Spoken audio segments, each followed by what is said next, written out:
Hello students, welcome to V V Lakshmi classes. మనం inter second year maths 2Bలో circles అనే chapter నేర్చుకుంటున్నాం కదా.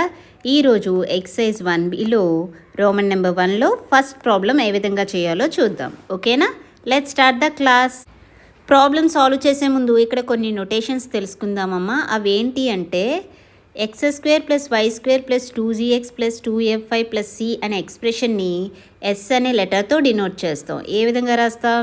s is equivalent to x² + y² + 2gx + 2fy + c. Okay, అదేవిధంగా x xi + y yi + g × x + xi + f × y + yi + c అనే ఎక్స్ప్రెషన్ని s iతో denote చేస్తాం. i ప్లేస్లో 1 పెడితే ఏమవుతుందండి? x x1 + y y1 + g × x + x1 + f × y + y1 + c. Okay, 2 పెడితే ఏమవుతుంది? i ప్లేస్లో x x2 + y y2 + g × x + x2 + f × y + y2 + c. ఓకేనా? So ఈ నొటేషన్స్ అన్నీ గుర్తుపెట్టుకోవాలండి. ప్రాబ్లమ్స్ చేసేటప్పుడు మనకి చాలా యూజ్ అవుతాయి. అదేవిధంగా xi xj + yi yj + g × xi + xj + f × yi + yj + c అనే ఎక్స్ప్రెషన్ని sijతో డినోట్ చేస్తాం. ij వాల్యూస్ మీరు ఏవైనా సబ్స్టిట్యూట్ చేయొచ్చు, 1 2 3 సో ఆన్. సపోజ్ i ప్లేస్లో 1 అండ్ j ప్లేస్లో 2 పెట్టారంటే ఏమవుతుంది? s12 అవుతుంది. సో s12 ఏమవుతుంది? i ప్లేస్లో 1 j ప్లేస్లో 2 అంటే x1 x2 + y1 y2 + g × x1 + x2 + f × y1 + y2 + c. Suppose i = 1 j = 1 పెడితే ఏమవుతుంది? x1 x1 + y1 y1 + g × x1 + x1 + f × y1 + y1 + c. అంటే ఇదే టర్మ్ ఎలా రాయొచ్చు? x1 × x1 అంటే x1², y1 × y1 అంటే y1².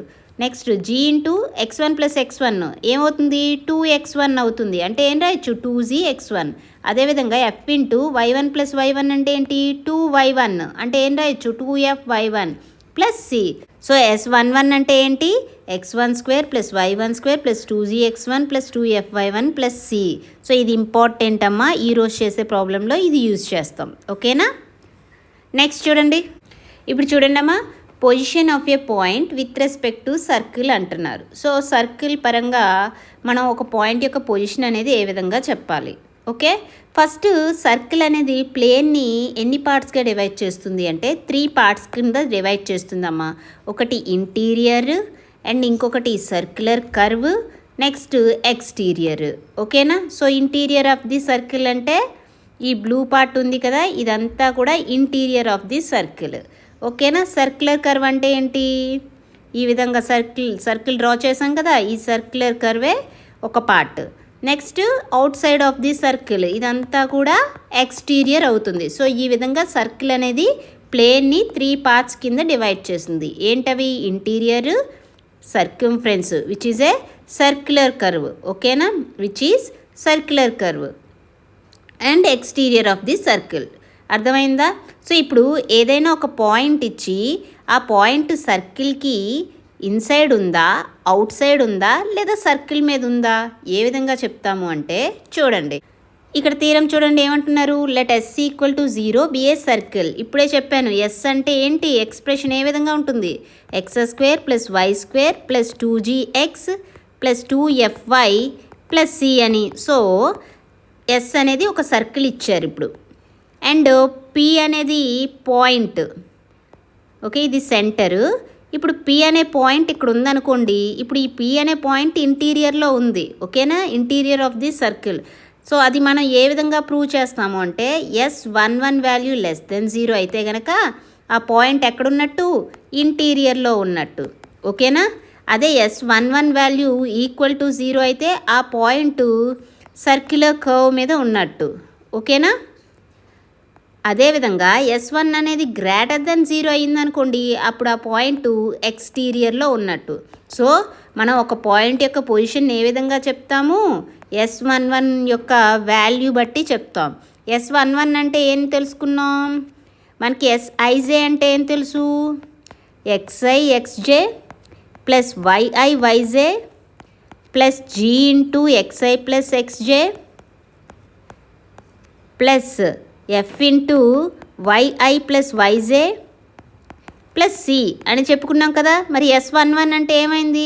I ప్లేస్లో 1 j ప్లేస్లో 1 పెట్టండి. x1 into x1 x1 square, y1 into y1 y1 square plus x1 plus x1 అంటే 2x1 కదా, అంటే 2gx1 plus y1 plus y1 అంటే 2y1 అంటే 2fy1 ప్లస్ సి అవుతుంది. సో ఈ S1 అనే వాల్యూ లెస్ దెన్ 0 అయితే ఆ పాయింట్ ఇంటీరియర్లో ఉన్నట్టు, ఈక్వల్ టు 0 అయితే సర్క్యులర్ కర్వ్ మీద ఉన్నట్టు, S11 అనేది గ్రేటర్ దెన్ 0 అయితే ఆ పాయింట్ ఎక్స్టీరియర్లో ఉన్నట్టు.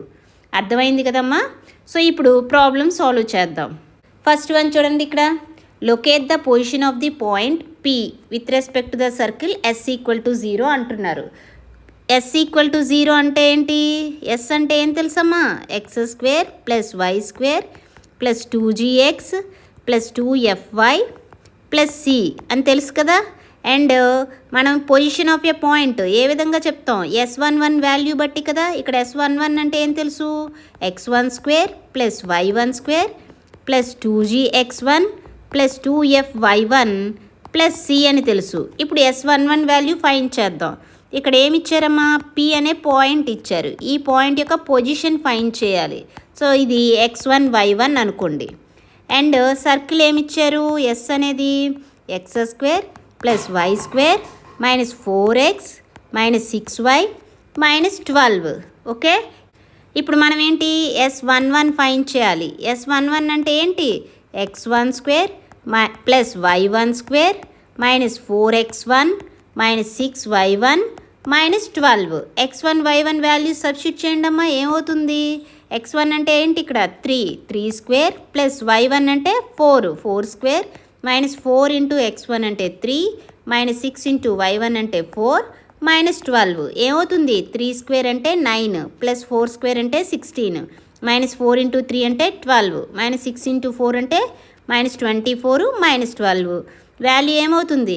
9 ప్లస్ 16 25 మైనస్ 12 మైనస్ 24 ఏమవుతుంది? మైనస్ 36 మైనస్ 36 మైనస్ 12 మైనస్ 48 ఏమవుతుందమ్మా? వాల్యూ 25 48 డిఫరెన్స్ ఏంటి? మైనస్ 23. ఓకే, ఇది less than 0 greater than 0 equal to 0 less than 0 అంటే ఇక్కడ ఏమొచ్చింది? S11 అనేది లెస్ దెన్ 0 అయ్యింది. సో S11 లెస్ దెన్ 0 అయినప్పుడు ఏమవుతుందండి? P అనే పాయింట్ ఇంటీరియర్లో ఉంటుంది. Therefore P3, 4 lies in the interior of the circle. Lies in the interior of the circle. ఓకేనా. నెక్స్ట్ వన్ చూడండి. సో ఇక్కడ చూడండి అమ్మా, ఏమి ఇచ్చారు? P అనే పాయింట్ 1, 5 ఇది x1 y1 అనుకుందాం. ఓకేనా. అండ్ మనకి S అంటే ఏ విధంగా ఉంటుందమ్మా? జనరల్ ఫామ్ కదా, సర్కిల్ ఈక్వేషన్ యొక్క జనరల్ ఫామ్. అంటే x square plus y square plus 2gx plus 2fy plus c. So point యొక్క పొజిషన్ అనేది ఏ విధంగా ఉందో చెప్పాలి అంటే మనకి S11 వాల్యూ తెలియాలి. S11 అంటే ఏంటి? x1 square plus y1 square plus 2gx1 plus 2fy1 plus C.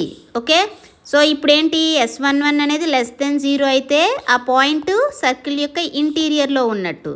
అదే S11 ఈక్వల్ టు 0 అంటే ఆ పాయింట్ సర్క్యులర్ కర్వ్ మీద ఉన్నట్టు. ఓకేనా.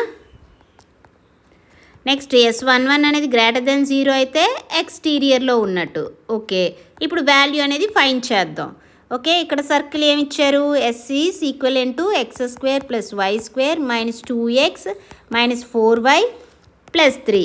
ఓకేనా. ఇప్పుడు S11 అంటే ఏమవుతుంది? S11 is equal to x ప్లేస్లో x1 y ప్లేస్లో y1 పెట్టండి. x1 square plus y1 square minus 2x1 minus 4y1 plus 3. Values substitute చేయండి. x1 అంటే ఇక్కడ ఏంటి? 1 స్క్వేర్ ప్లస్ y1 అంటే 5 square minus 2 into 1 minus 4 into 5 plus 3. Value ఏమవుతుంది? 1 square అంటే 1 ప్లస్ 5 స్క్వేర్ అంటే 25 minus 2 into 1 minus 2 minus 4 into 5 minus 20 plus 3. So ఏమవుతుంది? 1 plus 25 అంటే 26 plus 3 29. Okay, minus 2 minus 20 minus 22. Value ఏమవుతుందండి? 7 వచ్చింది. 7 అనేది ఏంటి? గ్రేటర్ దెన్ 0 కదా. సో ఇక్కడ S1 అనేది గ్రేటర్ దెన్ 0 అయింది కాబట్టి దేర్ఫోర్ పి అనేది lies in the exterior of the circle equation. ఓకేనమ్మా, అర్థమైందా? ఇదే విధంగా ఈ 2 ప్రాబ్లమ్స్ కూడా సాల్వ్ చేయండి. ఓకే, ఏం చేయాలి? S11 వాల్యూ ఫైండ్ చేయాలి. S11 అనేది <0 అయితే ఇంటీరియర్, <0 అయితే ఎక్స్టీరియర్. ఓకేనా? =0 అయితే సర్క్యులర్ కర్వ్ మీద ఉన్నట్టు. ఓకేనా? సో ఈ క్లాస్లో మనం ఏం నేర్చుకున్నాం? ఎక్సర్సైజ్ 1Bలో ఫస్ట్ రోమన్లో ఫస్ట్ ప్రాబ్లం ఏ విధంగా సాల్వ్ చేయాలో నేర్చుకున్నాం కదా. రిమైనింగ్ ప్రాబ్లమ్స్ నెక్స్ట్ క్లాసెస్లో సాల్వ్ చేద్దాం. ఓకేనా? ఈ క్లాస్ మీకు నచ్చినట్లయితే like, share, subscribe. Thank you for watching. Keep learning.